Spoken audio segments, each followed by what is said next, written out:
Bonsoir à tous, bienvenue sur Public Sénat. Ravi de vous retrouver pour un nouveau numéro d'On va plus loin. Avant de vous donner le programme, je voudrais qu'on s'arrête sur ce moment fort et rare au Sénat cet après-midi, cette minute de silence observée en hommage aux victimes des attentats de Trèbes et de Carcassonne et notamment au colonel Beltrame, officier mort en héros, a dit Gérard Larcher. Écoutez. Vendredi dernier, notre pays a été frappé une nouvelle fois par de lâches attaques terroristes à Trèbes, à Carcassonne, dans le département de l'Aude. Le bilan est lourd. 4 personnes décédées, plusieurs autres blessées. J'adresse au nom du Sénat tout entier mes pensées, mes condoléances aux familles des 4 disparus. Ils s'appelaient Jean Mazière, Christian Medves, Hervé Sosna et Arnaud Beltrame. Cet officier est mort en héros, en se livrant aux terroristes en échange de la vie d'une femme. Cet acte de courage, d'abnégation, de fidélité à son serment doit rester dans nos mémoires. Notre nation a été frappée dans une petite ville, dans un parking, dans un supermarché. Plusieurs Françaises et Français sont venus ajouter leur nom à une liste bien trop longue de nos concitoyens qui ont péri face à des attaques destinées à terroriser, à nous faire perdre l'attachement qui est le nôtre à la République. Je vous invite, mes chers collègues, à observer un moment de recueillement en hommage aux victimes.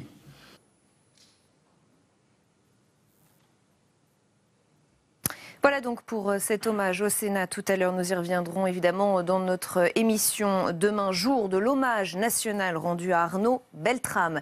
Le programme de notre émission de ce soir, le voici donc, notre grand débat autour de la biodiversité. La biodiversité, ce n'est pas un vague concept théorique qui vous concerne de très loin, non. La biodiversité, c'est le monde du vivant sous toutes ses formes, les animaux, les végétaux, toutes les espèces qui nous entourent sur Terre, et elle est en danger, cette biodiversité. Les chercheurs parlent d'un déclin catastrophique. Disparition massive d'oiseaux, en particulier ces 2 dernières années. Disparition aussi des insectes, plus de 75% en 25 ans. Que se passe-t-il? Faut-il incriminer les pratiques agricoles? Peut-on encore inverser la tendance? Autant de questions que nous poserons à nos invités ce soir. Ne manquez pas de réagir sur Twitter avec le hashtag OVPL. Notre match des idées, il opposera ce soir Alexia Germont à Henri Sterdignac. Nous reviendrons sur le déficit public de la France qui passe sous la barre des 3% de PIB pour la première fois depuis 2007. Ça y est, l'Hexagone est dans les clous européens. À Bercy, on salue les mesures lancées par Emmanuel Macron. À droite, on parle de résultats en trompe-l'œil. Que croire? D'autant plus que tous les voyants ne sont pas au vert. Nous en débattrons sur ce plateau.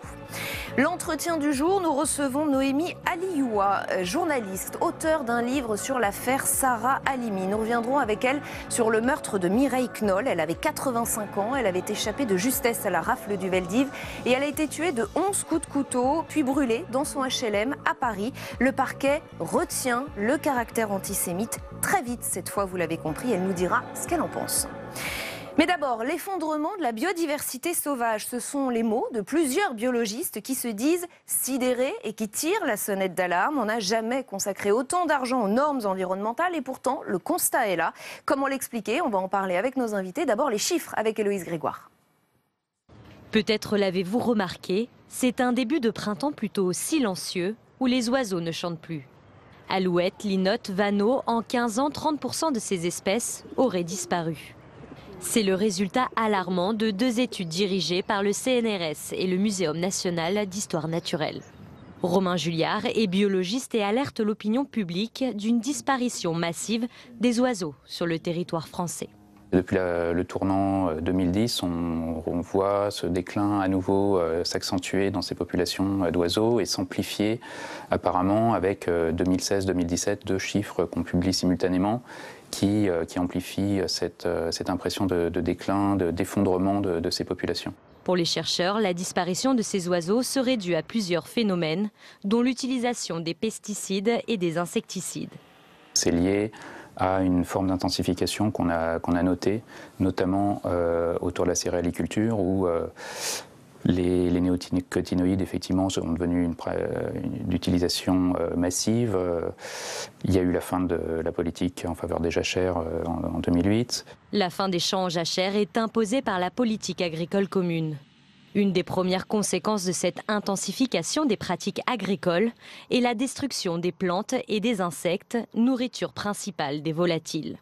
La disparition de ces oiseaux est malheureusement un constat et non une projection dans les années à venir.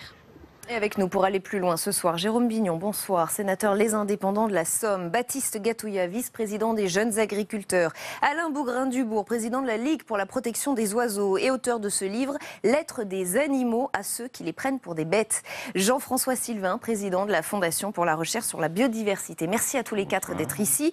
Je voudrais qu'on s'arrête tout de suite sur ce communiqué commun du CNRS et du Muséum d'histoire naturelle de Paris. Ils mettent en avant 3 facteurs à la disparition des oiseaux de nos campagnes: intensification des pratiques agricoles ces 25 dernières années, fin des jachères imposées par la PAC, généralisation des néonicotinoïdes, substances toxiques utilisées comme pesticides. Jérôme Bignon, si je comprends bien, c'est la faute aux pratiques agricoles, la faute aux agriculteurs? Pas que. Je crois que mais beaucoup? Il ne faut quand même pas exagérer. Je crois qu'on est tous responsables. Il faut commencer par dire, si on commence à incriminer une catégorie plutôt qu'une autre, on ne va pas y arriver. Si on commence à se balancer dans la figure, c'est de ta faute.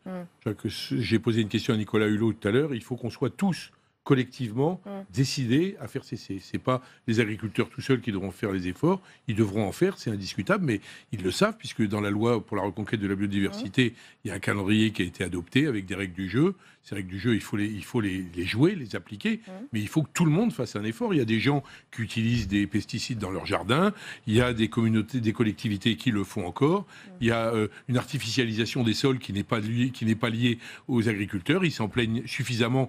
On était à 10% à une SAU, surface agricole utile, qui disparaissait tous les 10 ans. On est aujourd'hui à une surface agricole utile qui disparaît tous les 6 ans. C'est ce que dit la FNSAFER. Donc il y a vraiment les collectivités, les industriels qui polluent, etc.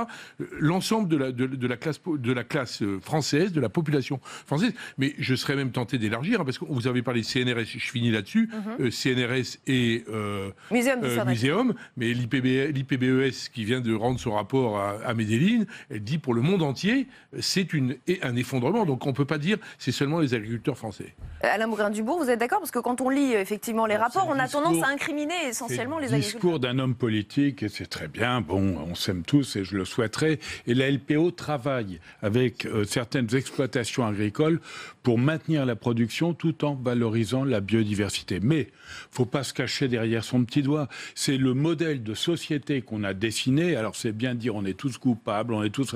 Oui, qu'est-ce qu'on veut comme société? Est-ce que c'est celle-là, avec l'artificialisation, avec l'assèchement des zones humides? On a perdu 50% d'entre elles en 30 ans, au passage notamment pour faire une forme d'agriculture à la place des zones humides. Bon, l'artificialisation, on l'a dit. Donc vraiment, il faut se dire quel est le modèle. Et malheureusement, l'oiseau, c'est l'indicateur, il faut le rappeler. Là où l'oiseau disparaît, c'est l'ensemble du vivant qui s'effondre, hein, les insectes, les petits mammifères, les lézards, etc. Alors, si on incrimine un peu l'agriculture, comment on les aide, ces agriculteurs? Je vais vous laisser répondre, évidemment, Baptiste Gatouya, dans un instant. On va d'abord écouter ce que nous dit Romain Julliard, qui est biologiste, effectivement interviewé tout à l'heure par Héloïse Grégoire. Plutôt que de payer les agriculteurs à faire moins d'agriculture, il faudrait peut-être les payer à faire plus de biodiversité. Les agriculteurs ont sans doute beaucoup de clés en main. Quand on les regarde, les interroge, ils ont des savoirs d'expérience multiples sur qu'est-ce qui permet de favoriser la biodiversité dans leur exploitation. Alors, Baptiste Gatouya, vous les entendez, ces accusations? Et là, un biologiste nous dit les agriculteurs ont toutes les clés en main pour aller dans le bon sens. Que répondez-vous à tout cela? Alors déjà, je réponds que, en termes de... On a un peu l'impression depuis des semaines, des mois, des années, l'agriculture est un petit peu à l'origine de tout. À l'origine... qu'on mange mal, qu'on détruit la biodiversité, qu'on pollue les nappes. Il y a un agriculteur bashing? Oui, un agriculteur bashing. Alors ça, c'est la première chose. Bon, alors, je ne suis pas venu là pour me plaindre en tant qu'agriculteur. Je suis là pour témoigner un peu de ce qu'on fait. Alors, je suis céréalier, j'utilise des produits phyto ou des pesticides, comme on les appelle. C'est un outil de travail. C'est mon outil de travail. La biodiversité, c'est mon outil de travail. Quand je vois qu'à la veille de la moisson, j'ai des nids de busards qui viennent dans mon champ parce qu'il est bien, plusieurs fois par an, ils reviennent. Donc, c'est que le milieu est favorable. Donc, on a besoin... les oiseaux ont besoin de notre milieu et ils nous servent pour manger des souris qui nous évitent des pratiques. On peut grâce à ces oiseaux, certains, à la chaîne alimentaire des oiseaux, on arrive à faire des choses. Donc du coup, on le préserve. Et de systématiquement dire l'agriculture est en faute depuis 10 ans, mais les pratiques intensives, c'est pas depuis 2010. Celle qu'on dit que l'agriculture intensive, c'est laquelle? C'est celle d'après-guerre. Celle où on avait besoin de produire une alimentation. Et donc, la partie qu'on nous dit c'est dû à la PAC, à la jachère, mais la jachère, on la faisait, on mettait d'autres cultures qui faisaient office de jachère. On n'avait pas des champs d'herbe. Moi, je faisais de la jachère, c'était pas de l'herbe. C'était du blé qui était destiné à une jachère, à une autre production que pour du blé, que pour de la farine ou pour du biocarburant. Voilà, on le faisait comme ça. Et donc, du coup, on a de mettre en cause les pratiques. Nous, puis moi, en tant qu'agriculteur et en tant que représentant des jeunes, je trouve ça un peu facile comme raccourci sur cette partie-là. Jean-François Sylvain, est-ce qu'on crie un peu trop facilement à Arreau sur les agriculteurs concernant la biodiversité? Est-ce qu'on a raison de le faire? Alors je ne sais pas si... Je pense qu'il faut dépasser un petit peu cette question un petit peu personnelle de tel et tel agriculteur français ou pas. Là, nous sortons donc de la 6e plénière de l'IPBES et c'est vrai qu'à la fois dans l'évaluation Europe de la biodiversité des écosystèmes ou encore dans l'évaluation sur la dégradation et la restauration des terres, la question de l'agriculture en général et d'une certaine forme d'agriculture intensive avec utilisation de fortes quantité de pesticides a été pointée du doigt comme une cause parmi d'autres. Alors il y a plusieurs causes. Oui, mais la principale un peu. Ce serait certainement une des principales par sa généralité. On négligera pas tout ce qui est artificialisation des terres, des sols à côté, l'urbanisation, etc. À l'origine, justement, de déclins massifs comme ceux que vous avez évoqués des insectes en Allemagne dans des zones protégées, mais qui subissent tout de même l'incidence de ces pesticides. Et s'il y a incidence de ces pesticides, c'est aussi la raison pour laquelle en France, il y a par exemple un plan éco-phyto qui vise justement non pas à stigmatiser le monde agricole, mais à expliquer qu'il faut réduire l'utilisation de ces pesticides, avoir des pratiques agroécologiques, etc., et mieux valoriser la biodiversité pour justement pouvoir limiter l'utilisation de ces produits qui sont des produits toxiques et où on peut le comprendre à certains moments. Certains agriculteurs ont pu les utiliser comme une assurance par rapport à la réalité éventuellement. En user et en abuser, c'est ce que vous voulez nous dire. Je voudrais qu'on essaie de comprendre ensemble pourquoi le sujet nous concerne tous. Parce que sur le papier, effectivement, je ne suis pas sûre que les gens s'inquiètent forcément de la disparition, par exemple, de la perdrix. Donc l'IPBES, dont vous parliez tout à l'heure, plateforme intergouvernementale scientifique et politique sur la biodiversité, nous dit ceci. La biodiversité est au cœur non seulement de notre survie, mais aussi de nos cultures, de nos identités et de notre joie de vivre. Problème, tout le monde s'en fiche, d'après Nicolas Hulot, qui en a reparlé d'ailleurs tout à l'heure au Sénat. Oui, l'érosion de la biodiversité, c'est un poison lent dans les veines de l'humanité. Et je vous l'accorde, malgré les différents rapports qui s'accumulent, la réponse à cet enjeu universel n'est pas à la hauteur et nous avons parfois la tentation de céder à une forme de fatalisme. Et Nicolas Hulot y est revenu ce matin dans Le Parisien. Jérôme Bignon, Nicolas Hulot a raison, il y a un déficit d'intérêt de l'opinion pour ces questions de biodiversité alors que c'est essentiel. C'est sûr que c'est essentiel. Quand l'IPBES dit, ou l'IPBES, que je dis plus volontiers, dit qu'on est à la veille d'une extinction aussi forte que celle, plus forte même que celle qui a précédé l'extinction, la 6e extinction des espèces, c'est-à-dire celle qui a vu disparaître les dinosaures, c'est pas des rigolos qui ont dit ça, c'est des gens sérieux, c'est des centaines de scientifiques. L'IPBES, c'est l'équivalent du GIEC. Sur le plan de la biodive. Donc, à partir du moment où ces gens-là disent ça, on ne peut pas le prendre à la rigolade. Au fond de la biodiversité, il y a une personne que vous avez oubliée tout à l'heure, c'est l'homme. On est un des éléments, on est l'échelon le plus haut, le plus grand prédateur, c'est l'homme.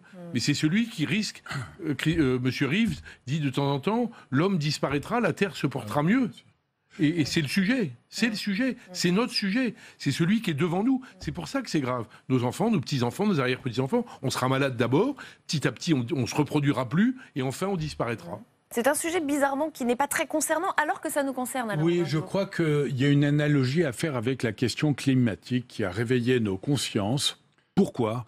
Parce qu'on identifie le problème, il y a des sécheresses, des accélérations d'événements qu'on peut percevoir, même si on confond un peu avec la météo. Et puis on a des solutions potentielles, l'économie d'énergie, l'isolation, des choix de société. Quand vous prenez la biodiversité, mais si l'outarde canepetière, le vison d'Europe ou la tortue d'Hermann disparaissent, on ne le sait même pas. Oui. Et qu'est-ce que ça va changer à notre quotidien ? Alors, il n'y a qu'une ambassadrice qui échappe à cette situation, c'est l'abeille. Et on était ce matin à l'Assemblée nationale avec 135 sénateurs et parlementaires du reste qui ont soutenu les apiculteurs pour lutter contre les tolérances qui vont avoir lieu sur les néonicotinoïdes à partir du 1er septembre. On voit bien que c'est la chimie qui tue. Écoutez, quand on regarde le sol, c'est pas moi qui le dis, ce sont les scientifiques. Un sol surexploité, il a à peu près 150-200 kilos de biomasse. De vers de terre, on va dire, pour faire simple. En temps normal, quand il n'est pas... Vous savez combien c'est ? C'est 2 à 4 tonnes de biomasse de vivant dans la terre. Alors, on fabrique du hors-sol maintenant. Je voudrais juste ajouter une chose, si vous le permettez. Je suis quand même assez scandalisé de voir que le président de la République roucoule avec le président des chasseurs pour grossir les gibecières, alors qu'il y a ce déclin de la biodiversité et que la réponse, c'est de... Par exemple, on va prendre un oiseau, l'alouette des champs, qui a été révélée, enfin signifiée. Elle perd un oiseau sur 3. Eh bien, actuellement, il y a 288 000 alouettes qui sont capturées au filet ou au matol, plus près de 200 000 au fusil. Est-ce qu'il n'est pas temps de s'arrêter ? Et on veut allonger les dates de chasse aux oies. C'est ça la réponse qu'on nous fait avec Nicolas Hulot, qui, suite du reste à un sondage que nous avons effectué, il avait en projet, va relâcher 2 ours femelles dans les Pyrénées. Absolument. Mais on n'a pas le grand élan qui va permettre de changer les choses véritablement. Baptiste Gatouillat, vous la remarquez, cette érosion de la biodiversité, puisque vous vivez vous-même en pleine nature, par exemple cette disparition progressive des oiseaux de nos campagnes, est-ce que c'est quelque chose que vous constatez ? Et est-ce que c'est quelque chose qui alarme les agriculteurs aussi, puisque la biodiversité, vous vivez avec ? Alors, on peut l'avoir sur certains oiseaux migrateurs. Je prends par exemple l'exemple de l'hirondelle. On a les grues cendrées, on a des lacs qui sont pas très loin. On a peut-être même tendance à un peu trop les garder sur place parce que finalement après elles migrent plus, elles restent et elles font des dégâts autour des cultures. Ça, après c'est un autre débat parce que voilà, elles sont peut-être même trop bien. Donc voilà, il y a des choses à évoluer. On prend l'exemple des vanneaux. Pas plus tard que hier après-midi, j'étais en train de semer des betteraves traitées aux nicotinoïdes. Je suis désolé, mais les vanneaux étaient là. Jusqu'au 1er septembre. Et du coup, ils étaient en train de picorer les petits vers, les petits insectes. Alors, on ne sait pas exactement ce qu'ils mangent, mais ils sont bien, ils viennent picorer. Voilà, ils viennent picorer dans nos champs. Donc, on est le réservoir, en fait. Et on sera les seuls à pouvoir la restaurer. Quand je prends l'artificialisation des terres, on perd un département tous les 7 ans. C'est peut-être plus... 70 000 hectares. Voilà, c'est ça. Vous vous rendez compte un petit peu le garde-manger qu'on enlève aux oiseaux. Et après, on vient nous dire, les personnes qui ont artificialisé les terres, c'est l'agriculture qui est responsable de la perte de biodiversité. Nous, on leur dit, vous en êtes responsable, on est capable de vous rendre service, peut-être à des endroits que nos terres qu'on ne pourra plus exploiter parce qu'on nous oblige à faire des choses, mais en attendant, on nous oblige, mais on paye, on perd de la surface par l'artificialisation des sols, on perd du revenu parce qu'on laisse de la place à de la biodiversité, certes, mais du coup, on paye parce qu'il y a des personnes qui ont détruit derrière et qu'eux n'ont pas payé. Les gens qui se construisent une maison en plaine, c'est ça. Le fait qu'on laisse, par exemple, le truc tout bête. Ce matin, avant de venir sur Paris en réunion, j'ai été dans les champs, je me suis levé à 4h du matin. Je suis sorti, il y avait des lumières de rue qui étaient allumées. Un coq à 4h du matin qui chante alors que la nuit n'est pas... Ça a un dérèglement. Et je pense qu'il y a un petit effet sur les oiseaux qui doit quand même pas être neutre. Quand on prend l'avion et qu'on voit les espaces lumineux à 3 heures du matin, il y a peut-être aussi un dérèglement dû à la... On s'en occupe aussi, c'est un vrai problème, vous avez raison. Je voudrais aussi vous faire réagir, et je vais commencer par vous, Jean-François Sylvain, au propos d'un biologiste américain qui est beaucoup plus optimiste que vous. Il s'appelle, et vous le connaissez certainement, Chris Thomas. Il est biologiste à l'université de New York, et il nous dit en gros, il faut sortir du conservatisme et de la protection à tout prix des écosystèmes, un comportement qui, selon lui, étouffe les arrivées de nouvelles espèces, empêche l'évolution qui serait la solution pour la nature. Qu'est-ce que vous en pensez, Jean-François Sylvain? Est-ce que finalement, on pourrait faire confiance à la nature pour s'adapter? Alors, la nature, elle va toujours s'adapter. Elle s'est adaptée dans l'histoire. Donc, on a parlé des extinctions, les 5 crises historiques, la 6e aujourd'hui dans laquelle on est confronté. Le problème, c'est qu'on peut penser que l'incidence aujourd'hui des activités humaines va rendre extrêmement difficile des processus adaptatifs, on va dire, relativement naturels. Parce que l'un des intérêts, justement, de cette plénière de l'IPBES, et en particulier de l'évaluation portant sur l'Europe, c'est de dire quelque part, bon, ben, c'est très bien, l'Europe s'intéresse au devenir des rhinocéros ou des éléphants à l'extérieur, mais en fait, ces pertes d'espèces, ces réductions de population drastiques, elles ont lieu aujourd'hui en Europe. Chez les amphibiens, chez les libellules, chez les poissons d'eau douce, comme tu l'as dit Alain, la réduction de 50% des milieux humides, etc. Donc on est complètement dans cette dynamique, et on peut penser que cette dynamique a déjà été tellement loin que les capacités justement d'adaptation, de réaction du monde vivant sont aujourd'hui éventuellement mises en cause, éventuellement, comment dirais-je, suffisamment perturbées pour qu'un retour à des équilibres soit extrêmement difficile. Et ne pas s'adapter comme elles ont pu le faire. Comme elles ont pu le faire dans l'histoire, parce qu'il y avait le temps long. Quand on parle de 6e extinction, alors ça dépend, ce qu'on appelle l'anthropocène, etc. Est-ce que c'est depuis le début de la révolution industrielle, depuis... bon, on peut définir... Mais on est à l'échelle de quelques siècles. Les grandes crises du passé, ça a été des centaines de milliers, éventuellement des millions d'années, pendant lesquelles il y a eu des perturbations majeures, et ensuite, donc, la biodiversité a repris des niveaux d'importance, avec d'autres espèces, bien entendu, etc. Aujourd'hui, on concentre sur une période extrêmement courte, des pressions extrêmement fortes, qui sont liées, donc, comme on l'a dit, à différents facteurs, à une surexploitation des milieux. On s'est pas mal intéressé à l'IPBES, à l'empreinte écologique et ce qu'on appelle la biocapacité. Et en Europe de l'Ouest, l'empreinte écologique, elle est très largement supérieure aux biocapacités, par exemple. C'est-à-dire qu'on épuise les milieux d'une manière générale. Jérôme Bignon, cette théorie de Chris Thomas, selon laquelle la nature elle pourrait s'adapter finalement à ces nouveautés, on ne peut pas y croire, ça ne tient pas la route? Moi, je suis tout sauf un scientifique, donc j'ai du mal à parler de choses que je ne connais pas. Encore, comme a dit Alain, les politiques disent à peu près n'importe quoi, comme j'en suis un.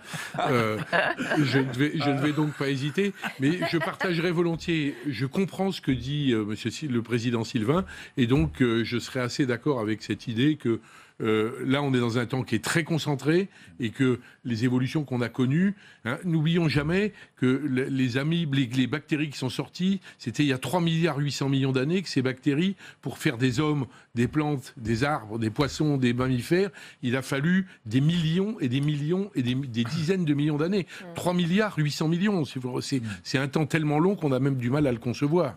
Alain Maugrain-Dubourg. Ce qu'il y a d'intéressant dans cette démarche, c'est que si on revisite le passé récent, les 3-4 dernières décennies, à l'époque du DDT dont on parlait, dans les années 60, qui a fait un tort considérable, on a vu s'effondrer ce qu'on appelle les espèces emblématiques, c'est-à-dire les cigognes. Il restait moins de 10 couples de cigognes en France. Aujourd'hui, il y en a plus de 2000. Les vautours avaient disparu du ciel cévenol. Aujourd'hui, il y a plus de 800 couples. Le castor reculé, enfin bon. Toutes ces espèces emblématiques, on les a sauvées. Ça prouve qu'en agissant avec des réglementations et puis sur le terrain, une attention particulière, on peut réussir. Mais on n'a pas regardé la petite faune, les petites bêtes, les mésanges qu'on voit là sur le... on a pas, et c'est tout ça qui disparaît aujourd'hui, les insectes également, évidemment. Et donc on est confronté à quelque chose qui devient quasiment inhumain. Parce que même le climat joue. Quand vous parliez des grues, il y a par exemple près de 1000 cigognes qui restent en France. Elles ne partent plus en migration. on pourrait développer tout ça, les effets du changement climatique dont on voit les effets aujourd'hui. Alors on va aller plus loin, on va essayer de comprendre comment on en est arrivé là. Il y a quand même eu 3 lois majeures sur le sujet ces dernières décennies. 1976, loi relative à la protection de la nature.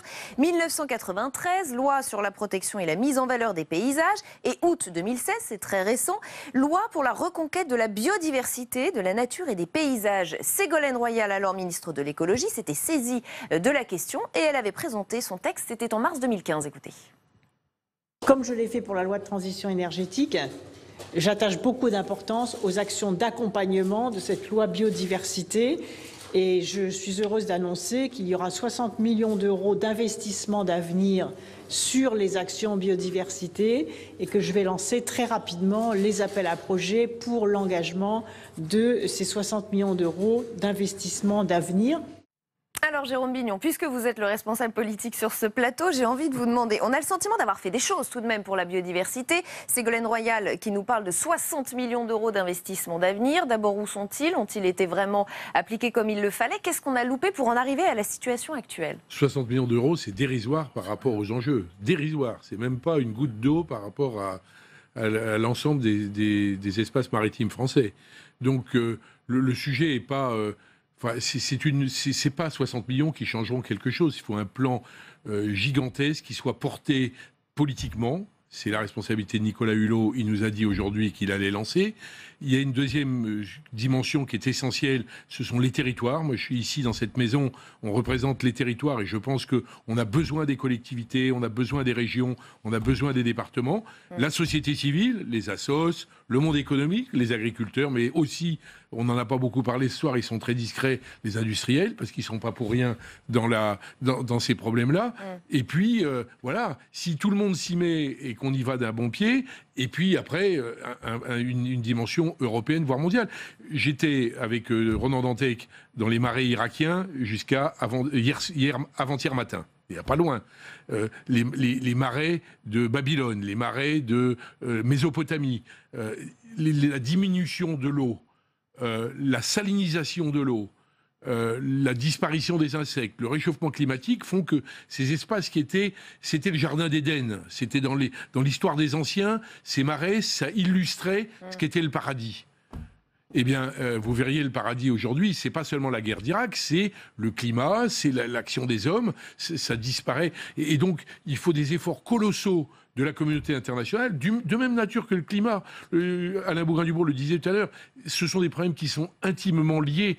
Si on résout le climat, on résoudra la biodive. Si on ne réussit pas le climat, on ne réussira pas la biodive et réciproquement. C'est la même nature de problème. Baptiste Gatouillat, puis Jean-François Sylvain. Un problème global dans lequel vous devez être impliqué, vous aussi. Oui, on doit être impliqué. Et puis voilà, il y a des plans à 60 millions d'euros. Enfin, après, les montants, c'est pas ça. C'est vraiment l'action qu'on va mettre sur le terrain et le partenariat qu'on va créer sur le terrain et sur le territoire. C'est même plus une question d'argent, vous nous dites? Sur les services que nous, on va rendre, si, parce que si ça coûte, il y a un moment, mais après, c'est ce que c'est 60 millions, 1 milliard, 2 milliards. Ce que fera la France à l'échelle du monde, ça peut servir d'exemple. Il faudra aussi que nos voisins européens, internationaux, nos partenaires, fassent pareil, parce que si on prend la France à l'échelle du monde, c'est comme si dans votre jardin ou sur votre balcon, vous mettiez un nichoir. Vous allez préserver un couple. Et tout ce que vous aurez beau faire, tout ce que vous voudrez, c'est comme mettre une coquille de noix dans la mer, ça sert à rien. Donc, il faut que aussi que les autres pays... Alors, nous, on peut tester des choses et puis faire comme ça, mais tant qu'on n'aura pas les armes pour se battre aussi et pour reconquérir cette biodiversité, c'est tout le travail qu'on fait chez Jeunes Agriculteurs avec la stratégie nationale de biodiversité. C'est de 2016, donc... ça fait à peine 2 ans, on a des cycles de production d'1 an. Moi, j'ai une rotation sur 10 ans. Donc, si on veut voir les effets, ça sera long. Alors, même si c'est concentré, il faut aussi qu'on prenne le temps de faire les bonnes choses au bon endroit, avec les bons partenaires. Et les agriculteurs seront obligatoirement les premiers partenaires, que ce soit pour la biodiversité ou pour le changement climatique. Jean-François Sylvain, il nous reste 1 minute pour conclure ce débat déjà. Donc, je pense que contrairement à ce que dit notre collègue américain, je pense que une bonne partie de la communauté scientifique considère que l'on va dans le mur en termes de devenir de la biodiversité au niveau mondial. Maintenant, ça ne veut pas dire qu'il ne faut pas agir. Et ce que l'on voit, nous aussi, au travers d'un certain nombre de structures, comme le Conseil d'orientation stratégique de la Fondation pour la recherche sur la biodiversité, c'est qu'il y a une prise de conscience très forte de beaucoup d'acteurs qui vont des citoyens aux industriels aussi, hein, qu'au niveau international, il y a quand même cette notion d'intégration, ce que les anglo-saxons appellent le mainstreaming, intégrer la question, les enjeux biodiversité dans toutes les activités économiques, et ça c'est quelque chose d'absolument essentiel. Au niveau national, et vous avez cité les lois, il faut aussi avoir une cohérence entre les politiques publiques, les politiques énergétiques par exemple, et les politiques de biodiversité, pour éviter que des avancées dans une direction ne se traduisent par des conséquences néfastes sur la biodiversité de l'autre. Mais ce qu'on peut dire, c'est qu'il y a arrêté aussi les subventions néfastes à la biodiversité, c'est un point important, mais je dirais, on a à la fois une alarme très forte, et en même temps, nous on voit les citoyens, les acteurs, commencer à se dire attention, il ne faut pas louper justement cette prise de conscience. Et on va s'arrêter sur cette prise de conscience. Merci à tous les quatre d'avoir participé à ce grand débat. Dans un instant, c'est le match des idées. Il va opposer Alexia Germont à Henri Sterdyniak. On va revenir notamment sur le déficit public de la France. Ça y est, nous sommes dans les clous européens. Doit-on être complètement satisfait? Pas si sûr. Vous voyez ce sujet de Nelson Jetten. C'est une première depuis 10 ans. Les comptes de la France sont dans les clous de Bruxelles. Avec 2,6% du PIB en 2017, le déficit est repassé sous la fameuse barre des 3% et permettra à la France de sortir de la procédure de déficit excessif qui la vise depuis 2009. Une bonne nouvelle dont s'est réjoui hier le ministre de l'économie. C'est une bonne nouvelle pour les Français. C'est la preuve que la stratégie qui a été définie par le président de la République en matière de réduction de la dépense publique, de redressement des comptes publics et de croissance est la bonne. Une croissance en hausse de 2% et l'augmentation des recettes fiscales expliquent cette bonne performance qui reste néanmoins loin de la moyenne européenne. La moyenne des déficits dans la zone euro, elle n'est pas à 3% ou à 2,6%, elle est à 0,9%. Je ne dis pas que la France doit rejoindre le peloton de tête d'un coup, elle a un bel effort, c'est un beau résultat, mais il faut poursuivre. Car à l'inverse, la dette publique continue de s'accroître pour atteindre 2218 milliards d'euros, soit 97% de la richesse nationale, bien loin des 60% autorisés par Bruxelles. Et avec nous pour ce match des idées ce soir, Alexia Germont, bonsoir, présidente fondatrice du think tank France Audacieuse, et Henri Sterdyniak, économiste, cofondateur des économistes atterrés. Merci à tous les deux. La France sous la barre des 3% du déficit public, une première depuis plus de 10 ans. Faut-il dire merci Macron? Ce n'est pas du tout l'avis de Bruno Retailleau. Écoutez. Le déficit commercial abyssal. Le déficit, notamment avec les dépenses de l'État budgétaires, lui aussi très profond. Sur ces deux points-là, qu'a fait Emmanuel Macron? Rien. Compétitivité et dépenses publiques. Rien. Alexia Germont, votre avis sur ce sujet? Bruno Retailleau nous dit que c'est un résultat en trompe-l'œil. Que faut-il penser? C'est surtout un résultat pour moi symbolique. Symbolique parce que du point de vue de la France, franco-français, c'est un résultat qu'il convient de décoder. En ce qui me concerne, vous connaissez la position de France Audacieuse de façon apolitique, mais beaucoup plus technique. Et du point de vue européen, en revanche, je pense que c'est une véritable bonne nouvelle. Pourquoi? Parce que effectivement, depuis de nombreuses années, nous étions au-dessus en dehors des clous, puisque par 2 fois, il y avait eu déjà une procédure qui avait été renouvelée. Donc là, nous avons l'opportunité, nous sommes le seul pays jusqu'à présent avec l'Espagne à ne pas être dans les clous. Nous avons l'opportunité en mai, si tant est que l'on ait vraiment 2 années consécutives en dessous des 3%, de sortir de cette procédure de déficit excessif. Et de ce point de vue-là, c'est une nouvelle qui est symbolique, mais c'est une excellente nouvelle pour l'Europe, parce que comment voulez-vous que nous soyons crédibles dans le couple franco-allemand si nous ne respectons pas les engagements européens? Alors, du point de vue français, effectivement, c'est une mesure qui mérite d'être décodée, parce qu'il y a là encore un alignement des planètes pour Emmanuel Macron qui est quand même à noter. Ce n'est pas, et ça je crois qu'il faut vraiment bien l'expliquer, ce n'est en aucun cas la raison n'est pas structurelle, mais elle est conjoncturelle. Voilà. On a eu vraiment une croissance. Sourit. Vous voyez, comme quoi, tout est possible.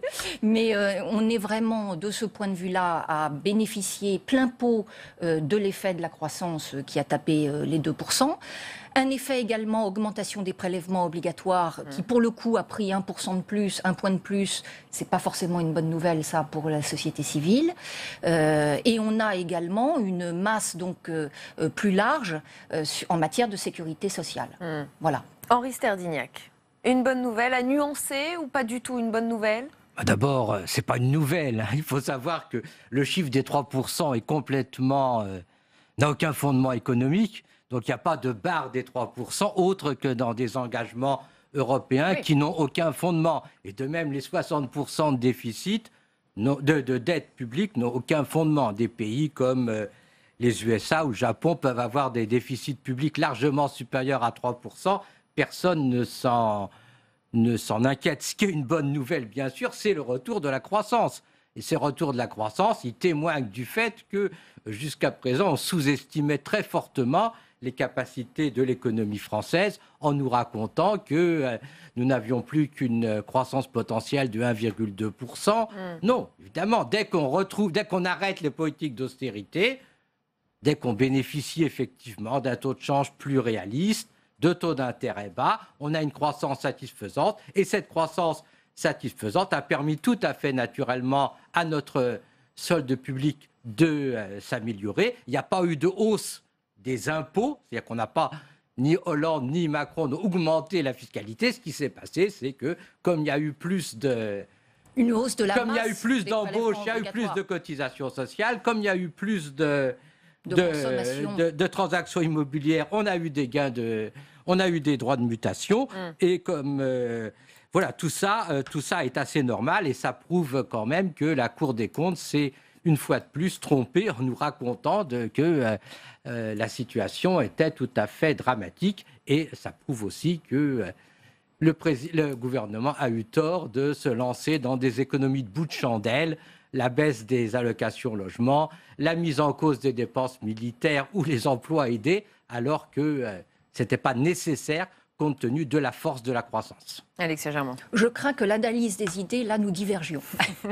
Effectivement, à chaque fois que le premier président de la Cour des comptes, Didier Migaud, a l'occasion de s'exprimer en public, il rappelle, à mon sens à juste titre, que nous avons, face à ce déficit public, une dette publique qui avoisine les 97%, que ce n'est pas sain et qu'il faut par nature s'engager dans des réformes structurelles qui sont attendues globalement par les Français. Et la dette publique, contrairement à ce que vous croyez, n'est pas une caractéristique française, c'est une caractéristique de la quasi-totalité des pays développés, des États-Unis, de la Grande-Bretagne, du Japon. On a des chiffres de l'ordre de la dette publique française, et il faut expliquer pourquoi on a cette dette. On n'a pas cette dette parce qu'on dépense trop, parce que des pays qui dépensent très peu, comme le Japon, ont des dettes supérieures à nous. On a cette dette parce qu'elle est nécessaire, parce que compte tenu de la situation du capitalisme actuel, on a une pression sur les salaires, une pression sur les dépenses sociales, et donc pour soutenir l'activité, on est obligé d'avoir des taux d'intérêt très bas et une dette publique importante. Je voudrais qu'on laisse répondre Alexia Germain avant de passer au second thème. Et on peut pas dire on va pratiquer des politiques de réduction de la dette, ce qui veut dire des politiques d'austérité, alors que les taux d'intérêt sont déjà très bas et qu'on n'aura rien qui va compenser cet effet. Alexia Germain. J'aimerais répondre sur 2 points. Premier point, puisque vous évoquiez les chiffres, effectivement, le Japon vit avec 250% de dette, certes. Mais si on compare nos 97% de dette par rapport à la moyenne européenne se situe à 85%. Je ne juge pas, je donne un chiffre. C'est un chiffre, je donne. Bon. L'autre chose, les pays du Sud ont été contraints effectivement de faire des politiques d'austérité qui leur a pas... J'étais venue pour un match des idées et non pas pour un match de boxe, mais c'est pas grave. Mais c'est pas grave.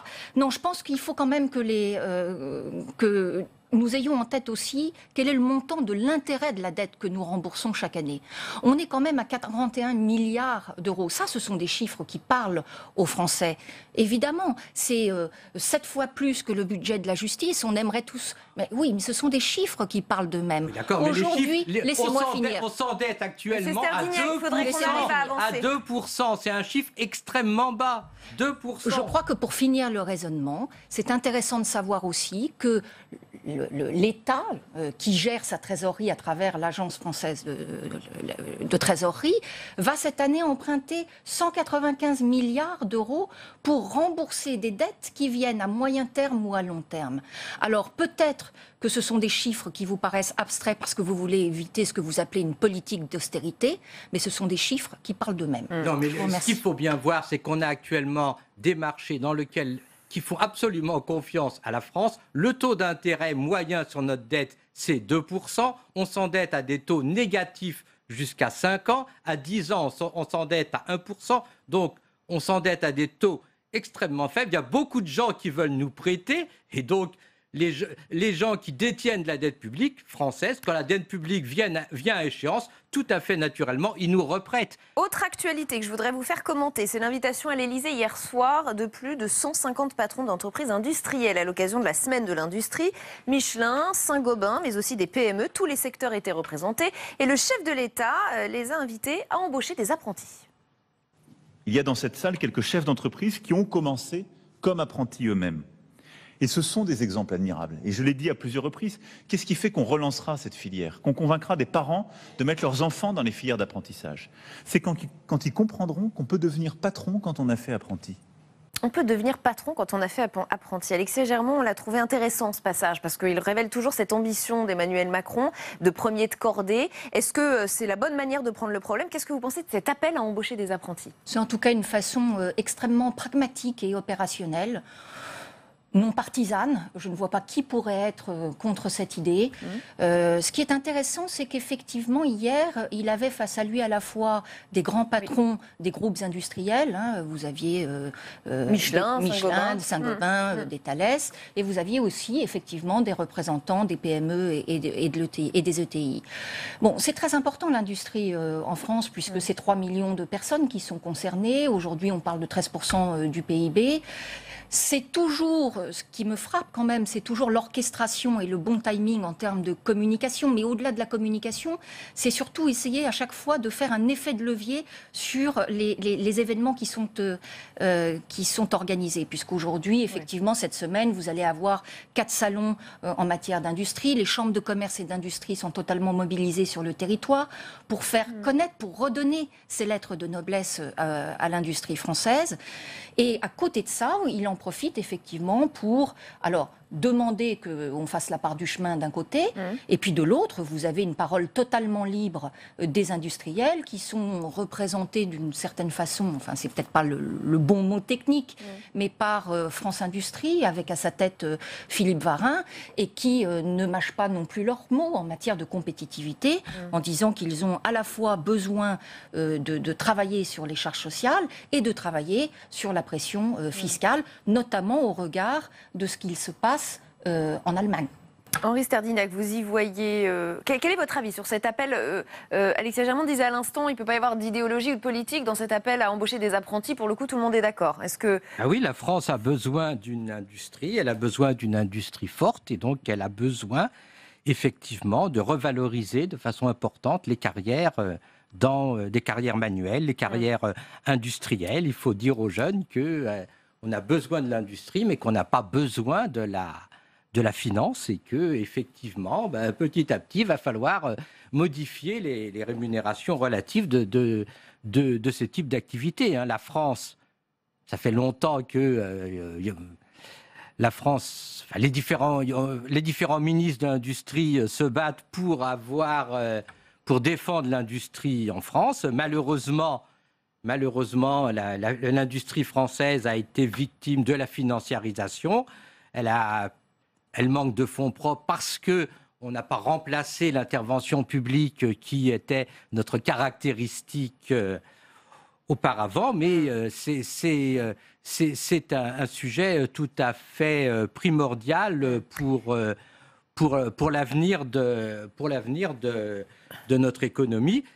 La France a mis en œuvre le CICE, le pacte de responsabilité. Il faut maintenant que les chefs d'entreprise réagissent. Macron a cru bon, a fait déjà ce qu'il demandait, c'est-à-dire l'assouplissement du droit du travail, la baisse de la fiscalité sur les revenus du capital. Et là, il les appelle à embaucher. C'est quand même un effort extrêmement important et il faudrait que les chefs d'entreprise répondent en produisant en France et en arrêtant cette pratique qui malheureusement les a caractérisés, consistant à délocaliser et à vendre moins cher. Il les a appelés d'ailleurs à relocaliser en France. Oui, il nous reste 2 minutes pour important. aborder le dernier sujet de ce match. C'est le partenariat entre Monoprix et le géant américain du e-commerce, Amazon.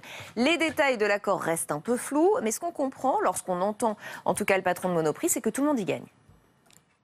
Aujourd'hui, sur monoprix.fr, vous retrouvez toute l'offre Monoprix et on vous livre en 6 heures ou le lendemain. Et puis, on souhaitait avoir une offre express. Et donc, au travers de ce partenariat, ça nous permet d'élargir les clients, d'accéder à l'ensemble des clients Amazon Prime et puis aussi d'élargir nos services. Et je vais malheureusement vous demander d'être assez bref. Alexia Germont, que vous inspire cette opération? Certains ont dit Monoprix est en train de pactiser avec le diable. Je crois que c'est surtout assez étonnant qu'effectivement ils aient fini par s'allier avec Monoprix. Pourquoi? D'abord, il faut savoir qu'il y avait eu un tour de table qui avait été fait ces derniers temps avec Leclerc, avec Super U, donc une approche. C'est étonnant parce qu'ils sont en fait en concurrence directe sur ce qu'on appelle les hauts revenus dans la capitale. Donc, on pourrait croire qu'effectivement, ils vont se marcher sur les pieds. Après, c'est aussi une façon pour Monoprix, et c'est assez, il faut saluer cela, c'est une façon d'être les premiers à effectivement être sur le marché. Donc s'ils arrivent à tenir à distance tout en ne donnant pas tout leur savoir-faire, gardez en tête quand même qu'ils avaient anticipé, je crois que c'était l'année dernière, ils avaient déjà fait un partenariat avec Ocado en Angleterre, qui est une très belle plateforme de distribution, et donc ils se sont déjà organisés eux-mêmes. Et sans se faire avaler, Henri Sterdinac, c'est le risque pour Monoprix, se faire avaler par Amazon? Normalement, ils devraient se concurrencer de manière extrêmement vigoureuse. Là, ils font un armistice provisoire. C'est pas encore la guerre. Le problème, c'est est-ce que Monoprix ne va pas être mangé par Amazon? Est-ce que Amazon va continuer à passer par Monoprix pour livrer des produits alimentaires, alors qu'il pourra, d'ici quelques années, aller voir directement les fournisseurs? C'est un pari que fait Monoprix. Ensuite, il y a une autre question, c'est savoir... Très rapidement. C'est savoir quel est l'avenir du commerce de ville, si effectivement se développe de plus en plus l'idée qu'on va se faire livrer, et que là, ça pose quand même des problèmes de vie, C'est un autre débat qu'on a d'ailleurs organisé ici. Qui est quand même extrêmement important. Est-ce qu'on aura demain des centres de vie animés si beaucoup de gens se font livrer? Eh bien, on y reviendra. Merci à tous les deux d'avoir participé à ce match des idées. Dans un instant, c'est l'entretien du jour. Nous recevons Noémie Alioua. La journaliste vient de publier ce livre, l'affaire Sarah Halimi, un crime pour lequel il a fallu 1 an au parquet pour reconnaître le caractère antisémite. Aujourd'hui, il y a une nouvelle affaire similaire. Mireille Knoll, 85 ans, rescapée de la Shoah. Elle a été tuée chez elle de 11 coups de couteau et brûlée dans l'incendie de sa maison. Cette fois, le caractère antisémite a été retenu. Le sujet a fait l'objet d'un échange tout à l'heure au Sénat entre David Assouline et Gérard Collomb. Si la France ne serait plus la France sans les Juifs qui la composent, la République n'est plus la République si elle laisse ses citoyens juifs abandonnés à la menace ouverte ou diffuse d'être moqués, molestés, insultés, humiliés, tués parce que juifs, si elle s'accommode de les voir quitter les quartiers populaires ou à y vivre reclus, quitter les écoles publiques, pour certains quitter la France même. Le meurtre était barbare. 11 coups de couteau, ensuite l'appartement incendié pour faire disparaître les traces du crime. Oui, je suis comme vous inquiet de la montée de l'antisémitisme dans notre pays. Depuis le 1er janvier, 33 faits ont été commis à caractère antisémite. Oui, aujourd'hui se diffuse une idéologie qui vise à s'en prendre aux Juifs parce qu'ils sont Juifs.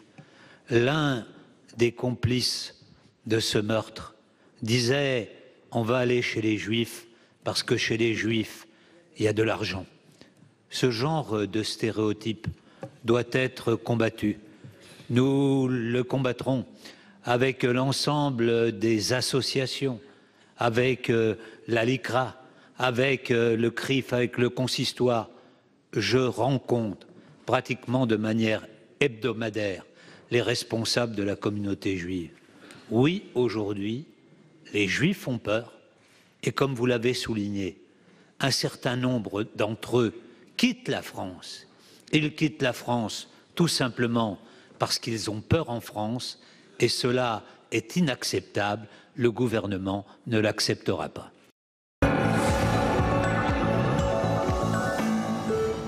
Et on va aller plus loin sur ce sujet avec notre invité dans l'entretien, Noémie Aliwa. Bonsoir. Vous êtes journaliste, responsable culture chez Actualité Juive et vous êtes l'auteur de ce livre, L'affaire Sarah Halimi. Je le dis pour nos téléspectateurs, Sarah Halimi, c'est cette Française de 67 ans, juive, torturée au cri d'Allahu Akbar dans son appartement parisien de Belleville, puis défenestrée. C'était dans la nuit du 3 au 4 avril 2017. Presque un an après, Mireille Knoll, 85 ans, juive rescapée de la Shoah, est tuée de 11 coups de couteau. Dans le cas de Sarah Halimi, il a fallu presque un an pour que le parquet reconnaisse le caractère antisémite. Cette fois, il a fallu à peine quelques jours. Est-ce que vous saluez une forme de réactivité comme l'a fait le CRIF ? Oui, évidemment. Je trouve ça extrêmement bien qu'il y ait une rapidité dans les réactions. Mais ça aurait dû être le cas aussi pour Sarah Halimi. Parce que, comme vous l'avez rappelé, il a fallu attendre près d'un an pour que ce soit reconnu, alors qu'il y avait des éléments extrêmement flagrants. Je les rappelle dans le livre, Sarah Halimi a été assassinée au cri d'Allah Akbar. Elle a été assassinée au cri des sourates du Coran. Lorsque son assassin a jeté son corps par la fenêtre après l'avoir battue, il a crié « J'ai tué la chétane du quartier », ce qui veut dire démon en arabe. Donc il y avait énormément d'éléments à ce moment-là.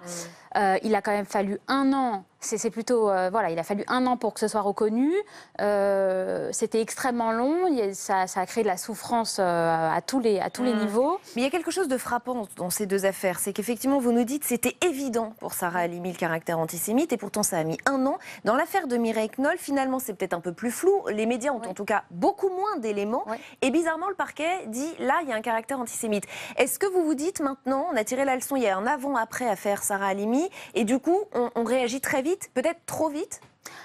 Je dirais pas trop vite. En tout cas, il y a une prise de conscience qu'aujourd'hui, l'antisémitisme, c'est plus forcément des agressions verbales. Il n'y a pas forcément l'insulte sale juive quand on va attaquer un juif. Ça, c'est extrêmement important. Samy Gozlan du BNVCA l'explique assez bien quand il dit que, par exemple, quand on va attaquer un flic, on ne va pas lui dire forcément sale flic. Alors que le flic sait que c'est parce qu'il est ciblé en tant que tel, en tant que policier, et que c'est pour ça qu'il reçoit cette agression. Donc, si vous voulez, les crimes antisémites, c'est un peu la même chose. Peut-être qu'il lui a pas dit sale juive avant de l'attaquer, il n'empêche qu'il l'a ciblé.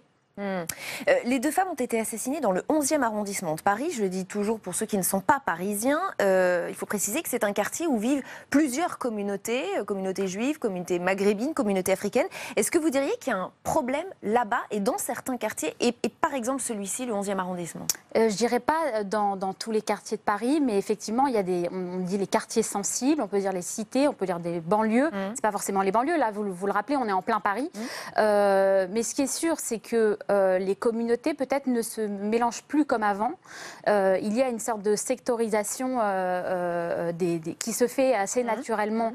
Et je l'ai vu surtout, par exemple, dans le cas de Sarah Halimi. C'est pour ça que je vous pose la question. Oui, j'ai été sur les lieux du crime. Et c'est vrai qu'on se rend compte que finalement, les communautés se réunissent entre elles. Et alors qu'on parle de multiculturalisme, et donc quand on parle d'endroits, de diversité, finalement, ça n'a pas forcément lieu comme on parce que Sarah Halimi, qui était juive orthodoxe, je le précise, donc elle avait la jupe longue, la perruque, donc ça se voyait, si tant est qu'on ait envie de le voir, qu'elle était juive pratiquante. Elle était finalement isolée dans son quartier, rejetée de ses voisins? Elle ne les fréquentait pas, ça c'est certain. C'est-à-dire que dans l'immeuble, j'ai été sur place encore une fois, il y a uniquement que de l'immigration arabo-musulmane ou africaine. Et c'était la seule juive de l'immeuble, en tout cas la seule juive reconnaissable, comme vous le dites. C'est-à-dire, c'était surtout un judaïsme visible. C'est ça qui est important, parce qu'un juif, ça ne se reconnaît pas forcément. C'est des gens comme tous les autres. Mais on va dire que les gens plus religieux ont des signes plus ostentatoires qui fait qu'on les reconnaît pour ce qu'ils sont. Et en tout cas, on reconnaît leur confession. Dans votre livre, vous reconstituez les faits le jour de l'assassinat de Sarah Halimi. Et on a du mal à s'expliquer que personne n'ait bougé alors que Sarah Halimi hurlait. Vous parlez même d'inertie politique policière. Oui, oui, absolument. Une plainte a été déposée par maître Gilles William Golnadel pour non-assistance à personne en danger. Gilles William Golnadel, qui est l'avocat de la famille de Sarah Halimi, et en l'occurrence maintenant, on le sait, il est aussi l'avocat de la famille de Mireille Knoll. Donc il y a une plainte qui a été déposée. Effectivement, on sait que les policiers étaient dans l'immeuble, la BAC était dans l'immeuble, au moins 6 agents étaient dans l'immeuble, ils ne sont pas intervenus, ils expliquent leurs raisons dans des procès-verbaux que je me suis procuré pour écrire ce livre. La première, c'est qu'ils ne savaient pas d'où provenaient les cris, parce qu'ils étaient positionnés derrière la porte d'une autre famille et que l'immeuble est fait en sorte à ce qu'ils n'aient peut-être pas compris d'où provenaient les cris. Et la deuxième raison, c'est qu'ils entendaient crier en arabe et qu'ils se sont dit c'est un crime islamiste, c'est terroriste, on va appeler la BRI, donc la brigade d'intervention spécialisée, par crainte probablement que le tueur se fasse exploser, par exemple, avec une ceinture d'explosifs, ce qui est probable. Voilà. Alors, vous parlez de l'inertie des policiers, vous incriminez aussi les médias. Ils auraient, selon vous, différé la publication de l'information pour ne pas faire le jeu de Marine Le Pen. Qu'est-ce qui vous fait dire cela ? Par exemple, l'affaire Mireille Knoll. Regardez, on en a très rapidement entendu parler. Tout le monde, les médias se sont saisis magistralement du sujet. C'est un sujet profond qui touche non pas la communauté juive, mais la société française. C'est un sujet extrêmement profond. Mais il se trouve que l'affaire Sarah Halimi il y a eu un blackout médiatique. Pendant plusieurs mois, on n'en entendait pas du tout parler. Et c'est M. Emmanuel Macron, le président de la République, qui l'a évoqué à la cérémonie de l'anniversaire du Veldiv. Et à ce moment-là, on a commencé vraiment à s'intéresser à ce sujet, alors que c'était une femme assassinée chez elle dans les conditions atroces. Est-ce que tout simplement, pardon, effectivement, je prêche un peu pour notre paroisse, mais est-ce que tout simplement les médias n'ont pas attendu que la justice qualifie cet acte d'antisémite pour le qualifier non plus comme un fait divers, j'allais dire banal, mais comme...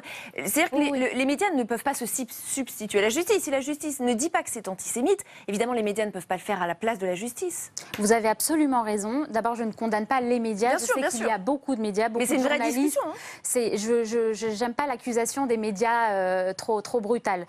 Ce que je sais, c'est que souvent, quand la justice prend son temps, le journaliste, lui, va investiguer, et c'est ce que dit Elisabeth Badinter dans un texte, dans une interview dans l'Express. Elle explique que la justice prenne son temps. C'est naturel, c'est normal. Il faut le temps d'investiguer pour la juge, l'instruction, ça prend du temps. Mais en principe, là, c'était pas très compliqué. C'est au cœur de Paris. On sait que la plupart des rédactions françaises sont à Paris. Il suffit juste d'aller passer 2-3 coups de fil, d'aller sur place. Il se trouve que personne ne l'a fait. Et c'est ça qui est étonnant. C'est le temps de latence, si vous voulez. Et j'accuse pas, je suis pas certaine que c'était volontaire, qu'il y avait une volonté profonde de ne pas faire monter le Front National. C'était beaucoup plus diffus. C'est-à-dire, attention, attention, ça peut être une information explosive, comme l'a été l'affaire Papivoise en 2002, je le rappelle dans mon livre. Et donc, on va peut-être différer. On verra plus tard. C'est plutôt, voilà, je Vous pensez que c'est justement ça le problème globalement en France? C'est-à-dire que tout le monde freine des cas de fer quand il s'agit d'antisémitisme, de peut-être stigmatiser une communauté. Vous pensez que c'est ça le problème et qui fait que peut-être on est dans le déni, donc quoi? C'est pas ça le problème. Le problème, c'est le problème de l'islamisme, c'est les attentats, c'est les agressions. C'est-à-dire que les premiers responsables sont les agresseurs eux-mêmes. Mais dans un second temps, je pense qu'effectivement, on a encore du mal à mettre des mots sur les situations. On a encore du mal à poser les choses. L'affaire Sarah Halimi, elle en est emblématique. On a mis énormément de temps avant de pouvoir en parler. Et donc, ça prouve bien qu'il y a encore une difficulté, un déni de parler de ces sujets-là. Les sujets qui parlent de l'islamisme en général, sans doute parce que c'est extrêmement sensible, parce que ça fait mal, parce qu'on a tous été traumatisés par les attentats du 13 novembre et que on n'a pas envie finalement de rentrer dans cette nouvelle ère dans laquelle on est rentré malgré nous. Et je rappelle qu'une marche est organisée demain soir, c'est ça, à Paris, à 18h30, place de la Nation. Exactement. Une marche en hommage donc à Mireille Knoll. Merci infiniment Noémie Aliouad d'avoir été notre invitée ce soir. Je rappelle donc le titre de votre livre, L'affaire Sarah Halimi, qui est sorti il y a quelques jours. C'est la fin de cette émission. On se retrouve demain à la même heure sur Public Sénat. L'invité de Territoire d'Info demain, c'est Fabienne Keller, sénatrice du Bas-Rhin. Je vous souhaite une excellente soirée. Restez au cœur du débat. Merci beaucoup.